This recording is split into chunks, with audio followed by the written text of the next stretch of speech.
about the first part of the criticism, very good answers have been provided so far. And I try to provide an answer to the second part. With all due respect, I frankly believe that both kinds of critics are absolute nonsense. Turkey is not going into an Islamist regime, not turning its back to Western world. But if there are questions, especially about the domestic side, I'll be happy to answer. Thank you very much.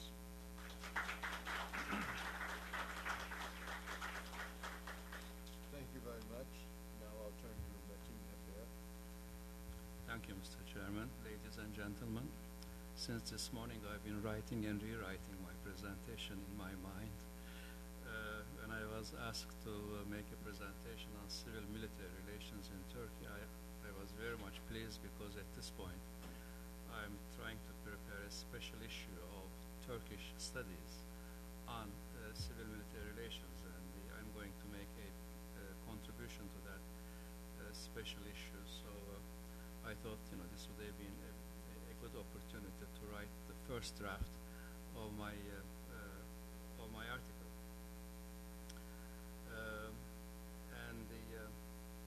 I did write. It's about 22 handwritten pages. I brought it with me. On the plane, I tried to shorten it to 15 minutes. Now I have 10 minutes. But then I don't want to spend all those 10 minutes just on civil-military relations. I also would like to say a few words on what Ergun Özbudun has just pointed out at the very end of his presentation, the Islam, democracy, politics, AK Party, because since this morning we've been talking about, as we were talking about the flotilla event, as we were talking about Iran going nuclear, as we were talking about the positions that Turkey has been taking relating to those developments, there has been implicit and explicit assumption that Turkey is essentially a Muslim country, and therefore,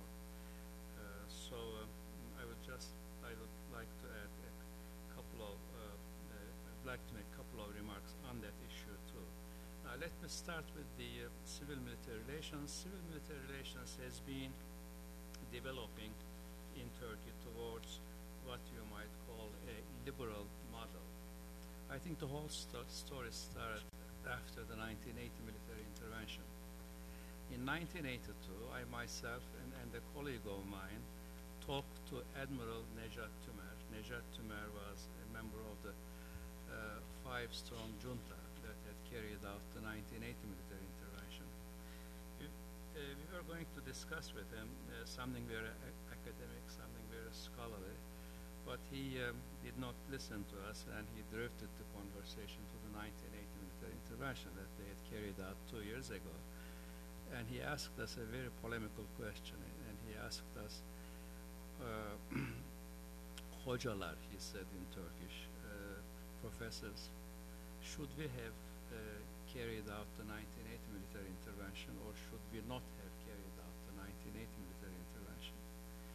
Now, what we said, rather what we did not say, and how he elaborated on this particular question are not all that significant. But the point I'm trying to make at this point is that the military had started to question the very wisdom of military interventions, it seems to me, right after the 1980 military intervention. Sure enough, in 1997, we had a partial military intervention, and that was, of course, the military's growing concern of the so-called growing Islam as represented by the Welfare Party. Now, what that admiral had suggested was sort of taken up in the 2002 and 2006 period, when General Hilmi Özkök was Chief of the General Staff.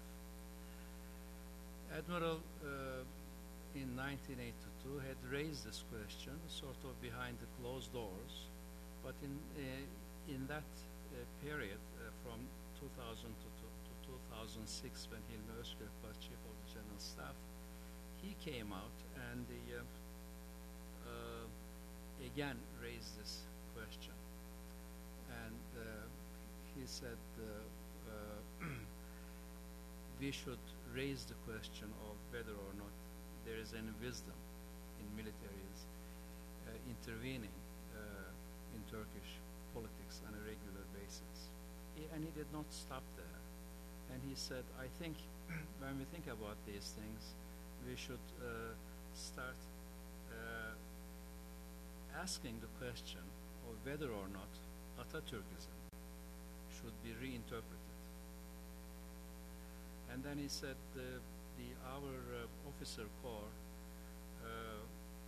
our officers' corps' intellectual ability should be raised. And then he said we should perhaps change the very curricula in the military schools.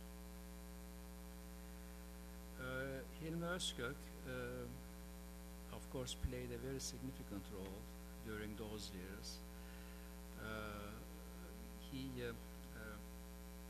single-handedly, it now turns out to be the case, we now know, he single-handedly prevented a military intervention when he was Chief of the General Staff.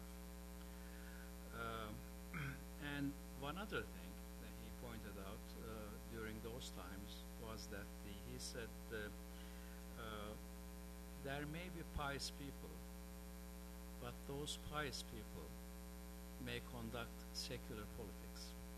Now this brings me to what Professor Özbudun has sort of touched upon. In Turkey, there is this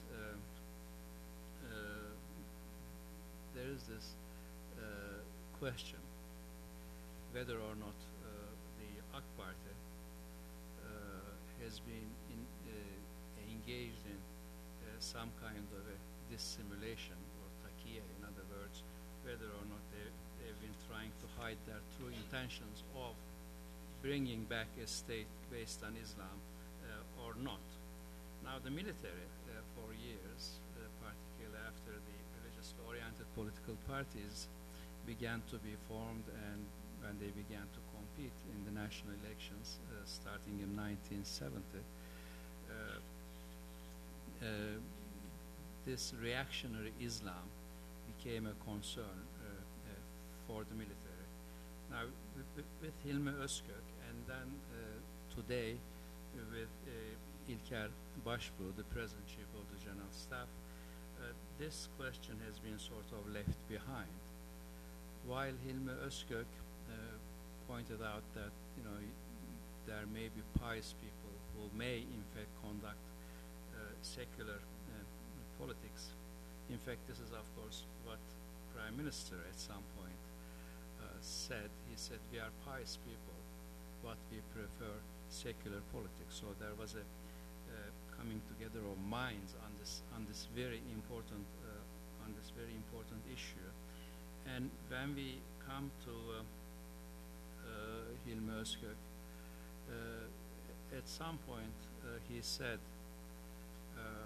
we are of course the guarantors, defenders of the Turkish Republic, but while he was saying that, he did not use this phrase, reactionary Islam, and that phrase in Turkey is not, of course, a phrase, but it's just one word, irtica. So he never brought this question into the agenda.